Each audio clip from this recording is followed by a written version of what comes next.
Like many of their royal relatives, Prince Harry and Meghan Markle looked truly devastated after saying their final goodbyes to the late Queen. Following the second part of her funeral at Windsor Castle, the couple appeared to be bereft as they got into their waiting car at the end of what was a highly emotional 10 days. From the former monarch's death until her funeral, Harry and Meghan were back in the royal fold as they attended a string of solemn events and even conducted a walkabout with the new Prince and Princess of Wales, William and Kate. Today, the Duke of Sussex was spotted paying his respects to his grandmother alone at Windsor Castle during a swift trip to the UK. Unlike his visit last year, he won't be seeing the King or other royals, as Charles reportedly has no space in the diary for his son's fleeting visit. Many hoped the Queen's passing would spark a thaw in their frosty relations with the royals and could pave the way for a reconciliation with the new King Charles and William. However, it seems the sad event did the very opposite, with the Sussexes unleashing even more misery on the firm. It was just over a month after the late Queen's funeral that Harry and Meghan signaled their intentions for the future, and it came with a significant announcement. Harry had previously announced in the summer of 2021 that he would be releasing a tell-all memoir, and in October 2022, its bitter title and striking cover photo were revealed. It was announced it would be called Spare, and royal insiders labeled the choice as confrontational and yet another attack on the royal family. The name, Spare, was a nod to the phrase the heir and spare, which was used to describe Harry and his older brother William based on their positions within the line of succession. Speaking at the time, the Mirror's royal editor Russell Myers said, "Royal sources have said it demonstrates yet another confrontational attack on the family after claiming a desire for privacy." Palace lawyers will be on standby in the new year, waiting to see what is in the book. Regardless of the content, which will no doubt be explosive given the title, there will be little chance of this acting as a vehicle to reconciliation for Harry and Meghan. Just weeks later, more than 2 years after the ink dried on the contract that Harry and Meghan signed with Netflix, their first show came to fruition, a docuseries on their love story simply titled Harry Meghan. To gain maximum publicity ahead of it dropping it on the streaming platform, Netflix embarked on a dramatic teaser campaign, giving viewers a glimpse of what was coming up, and from the off it appeared controversial. When the docuseries did eventually drop in mid-December, it proved as explosive as the trailers suggested, and the couple railed against their treatment when they were in the royal family. One of the most controversial moments was when Harry claimed there was a dramatic showdown with William at the now infamous Sandringham summit. In the 5th episode of Harry Meghan, the Duke of Sussex said he was terrified when his brother screamed and shouted at him during a meeting to discuss his royal future.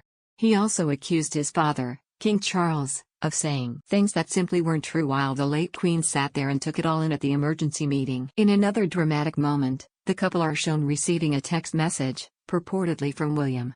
Footage shows Harry pass his phone to Meghan to show the apparent text from William, and reading the text she says, "Wow." While on the phone with Tyler Perry, she explains, H just got a text from his brother, before ending their phone call. Distraught Harry turns to Meghan saying, "I wish I knew what to do." However, Meghan, who previously blogged on the TIG, explained, "I know, let's take a breather, get some air and then decide." But the royals only had the Christmas period as respite before Harry's bombshell memoir landed on shelves, and it was certainly explosive.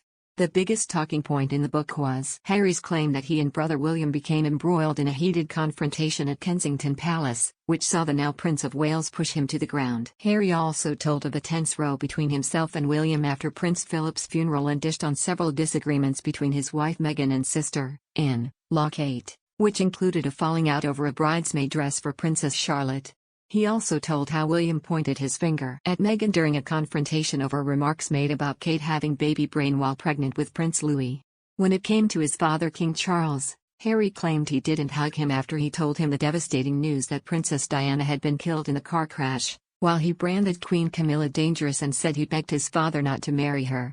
Elsewhere he also divulged how he took drugs, including cannabis, and there were also references to Harry losing his virginity and getting a frostbitten penis on a trip to the Arctic. In the fallout of the release of the book, the royals did not comment on any of the claims and in the days after it hit shelves, carried out their duties as normal. The aftermath of the Spare release then prompted many to wonder whether Harry and Meghan would attend the coronation. Would they want to attend after launching the attacks on relatives? And would they be welcomed? It also prompted reports about where the couple would sit in Westminster Abbey if they did attend, given the couple were not believed to be on speaking terms with Charles, nor William and Kate. In the end, Harry did attend the historic occasion, but Meghan stayed at home with their children, Prince Archie, who turned 4 on the same day, and Princess Lilibet. However, it was an in and out visit, with Harry returning to California pretty much as soon as the service was over, and not joining his royal relatives on the Buckingham Palace balcony. And now, several months on from the coronation, Harry's relationship with Charles and Prince remains firmly rooted at rock bottom, and reconciliation is a long way off, an insider has claimed. Harry is back in the UK to attend a charity awards ceremony and will be in the country at the same time as his estranged father and brother. But despite this, the trio are not expected to meet up. Insiders confirmed neither the King nor William have plans to see Harry, while he has no intention of visiting them on his whistle-stop stay, which features an appearance at the Well Child Awards on the eve of the first anniversary of the late Queen's death. And even though the poignant date could have proved to be the perfect time for the royals to start repairing relations, an insider has dismissed any hope of this. They said, while some may suggest it would be good order for the family to settle their differences, perhaps even in the late Queen's memory, things are a long way off. However, could there be hope that Harry and Meghan are turning over a new leaf? According to reports, the couple will use the games as a reset so they can change the narrative after they previously opened up about their royal feuds in their controversial Netflix docuseries, as well as in Harry's bombshell memoir Spare. And one source close to the couple told The Telegraph, it is a chance for them to move on. They told the publication, they are done with their former lives. They're not talking about family. There's no expectation that the family's going to show up or acknowledge it, or that anybody wants to see him. It's over. However, it didn't stop Harry from taking one more swipe at his family in his new Netflix documentary called Heart of Invictus. It follows a group of athletes on their road to the Paralympic-style sporting competition, the Invictus Games, which Harry set up in 2014 for injured and sick military personnel and veterans. In the second of 5 episodes, several of the former service personnel talk about the mental toll of war, with Harry also being asked about how his tours of Afghanistan affected him.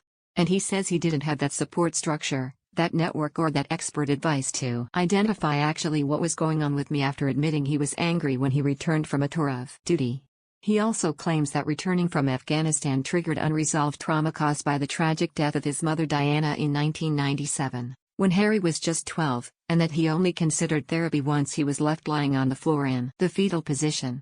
In what appears to be yet another swipe at his royal relatives, Harry says, "Look, I can only speak for my personal experience. My tour of Afghanistan in 2012, flying Apaches, somewhere after that there was an unraveling, and the trigger for me was actually returning from Afghanistan. But the stuff that was coming up was from 1997, from the age of 12, losing my mum at such a young age. The trauma that I had I was never really aware of, it was never discussed, I didn't really talk about it, and I suppressed it like most youngsters would have done. But when it all came fizzing out, I was bouncing off the walls. I was like, what is going on here? I am now feeling everything as opposed to being numb. The biggest struggle for me is no one around me could really help. I didn't have that support structure, that network, or that expert advice to identify what was actually going on with me.